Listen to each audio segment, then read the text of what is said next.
Bonjour mon petit chifle, Amber here, and the last time I sat down to do a single review sort of rant on a book was back in, was it like August or something, when I read Damsel by Alana K. Arnold. That book. If you haven't seen that, I'll put a card here and I'll put the link down below. I need to chat. So it is February 9th, 2020, and we are currently in the midst of Black History Month as well as Blackathon. This is the first year I'm actually participating in Blackathon. I just finished my second book for Blackathon. Take a shot every time I say Blackathon. Okay, I'm just gonna jump into it. I don't want to do this because I feel like I'm in the minority. But anyway, so the second book that I read for Blackathon is one I was so looking forward to reading. It was one of my most anticipated reads of last year. It was one of the books in my 2020 TBR because I hadn't gotten around to reading it last year after it came out. I've been hyping this book up in my mind. The cover is gorgeous, and I just knew that it was going to be a fave. And then it wasn't. That book is, it hurts me to say this, A River of Royal Blood by Amanda Joy.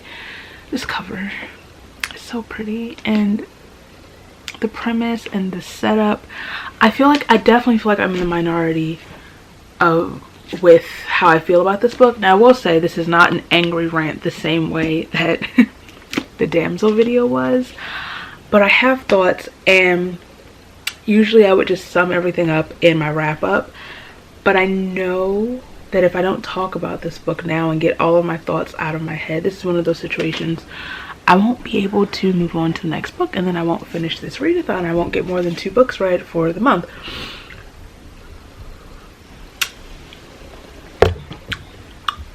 Okay, so briefly, A River of Royal Blood follows Princess Evelina, who is born the rival heir to the throne. She's born in a queendom where queens do not inherit the crown, they have to earn it, and all royal daughters basically have to fight to the death to gain the crown. Like I said, she is born the rival heir, so she is the younger of 2 sisters. Her older sister Isidore, whatever. She also, everyone in this world is born with some sort of magic. Issa has magic of like persuasion, and Eva has blood and marrow magic, but she doesn't know how to use it. The last person that had this form of magic was a queen from generations back, the one that started the Great War that led them to the rival heir situation. So she has had no one to teach her how to wield her magic, which means that 9 times out of 10 she's going to die when the rival heir competition, or cycle I guess, starts after her name day when she turns 17. So this book follows her, I guess, trying to learn how to wield her magic and have any sort of chance at defeating her sister, who is kind of like the favorite of the kingdom, the favorite of their mother. Ava is her father's favorite, yada yada yada. There are different types of castes of people in this world. There are humans, there are fae, there are bloodkin, which are kind of like vampires. There are chimera, which are, I guess, sort of like fae and human because they have magical powers, but they also have like animalistic features to them. And their kingdom was once, or queendom, sorry, was once run by the chimera, but now the humans have sort of taken over and pushed them to like the outskirts. Sounds familiar, right? So the premise is kind of everything, right? It was, when I first read the synopsis of this book, I was like, ooh, this is giving me 3 Dark Crowns vibe, with the whole sisters fighting to the death to earn the crown. So that in and of itself, like, yes. And that's what I was not the story, but that's kind of the vibe I was expecting. It's kind of like the level of like darkness I was sort of expecting from this book, and that is not what I got from this book. Okay, this book is 350 something pages long. This is almost 400 pages, and I got over halfway through. It was like I was 220 pages in the book, and I still felt like we were just building up to something happening. It still felt like we were sort of like in the beginning stages of the novel. I felt like nothing of real consequence was happening for a really long time. I felt like I was being told how to feel about characters and their connections with other characters. Another thing that when I started reading the book I was really interested in was the fact that it kind of reminded me of The Candle and the Flame by Nafisa Azad. And without spoiling that book, there is sort of this magical bond between the two main characters. And there's a similar situation in this book that I feel really probably could have been utilized more. And also I kind of wish that the bond, or what is it called, coalescence, is that what it's called, would have been with one of the other side characters. That would have made more sense for her to have this bonding connection with, and then especially considering the other two are like closer to her. Like I said, nothing of consequence is really happening. All of the sort of answers and plot points, or the things that were happening, all just seemed very convenient, very to just kind of fall on her lap.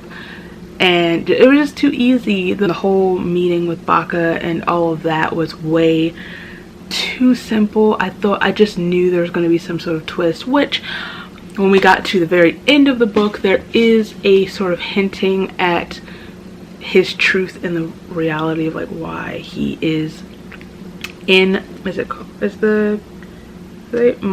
that what it's called? Anyway, so I also, you set me up for this rival heir situation, right?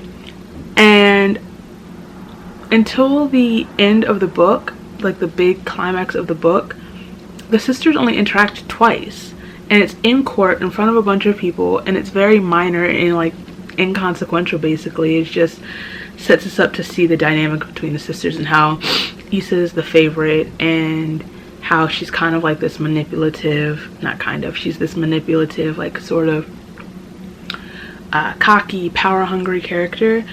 And I guess it's supposed to make us feel for Eva, but like I don't.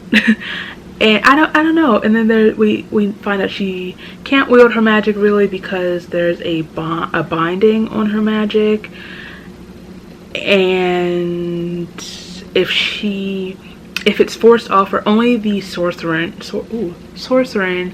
who put the binding on her can take it off. And if it's forced off of her, there could be like some dire consequences.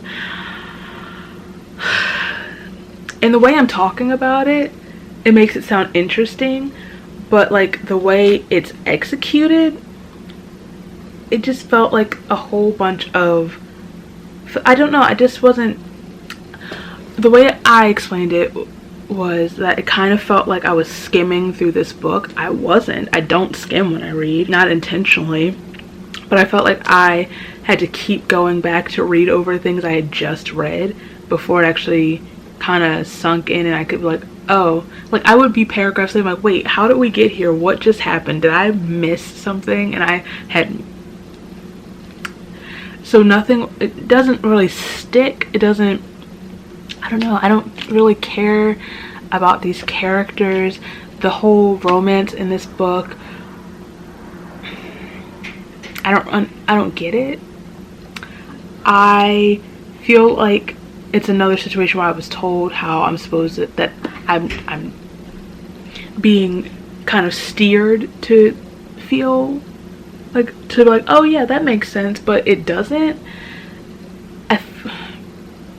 Like at the beginning it's like, oh, okay, they're probably going to end up together, but there's no real basis on that aside from the fact that when they met she just found him really pretty, and I'm like, good for you, but it would have made more sense if it was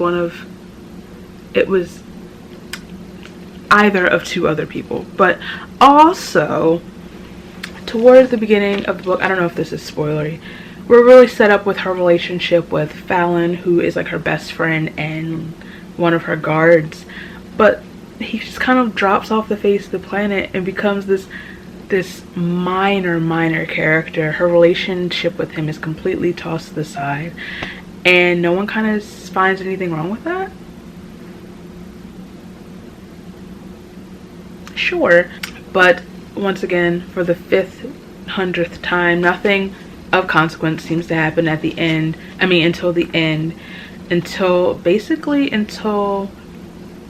like right approaching her name day and that ceremony, and what becomes the beginning of the rival heir face-off, basically. So literally the final maybe 70 pages of the book is when things start kind of popping off, and there are twists. We find out some big truths about my girl. I really wish, when I think about it, I really wish that this was a dual point of view. That's what I thought it was going to be. Did I completely make something up in my head, or am I the only one that thought it was going to be like a dual point of view situation? I think that would have made more sense, and that would have made the story seem more real, I guess, because we have Issa set up as this villain, but like, she can't be a villain just to be a villain, you know? At the end, when we find out certain things, then it's like kind of thrown in, that's why she treats her sister the way she does. I'm like, no. But the way it ended, I mean, it wasn't groundbreaking or revolutionary, but it was sort of enough for me to at least be curious about what happens next. I don't know if I'm going to run out and get multiple copies of book 2 unless the cover is fantastic, but I was really disappointed with this book, and I'm really sad about that. It might be my own fault for hyping it up in my head. Maybe I just didn't read it at the right time. Maybe I should have put like a contemporary between this book and the book I read before that. I don't know. Maybe there were some other elements that weren't just the book, but I wanted it to be so much more. I had hyped it up to myself, and the longer I went without reading them, I'm like, oh, I can't wait to read this book.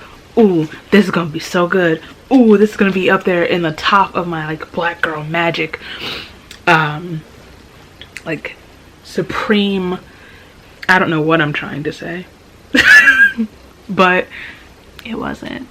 Also, I was on Goodreads, and this book is kind of marketed as being inspired by like North African inspired story, and like a lot of people are like, where's the North African influence? And that's also kind of disappointing.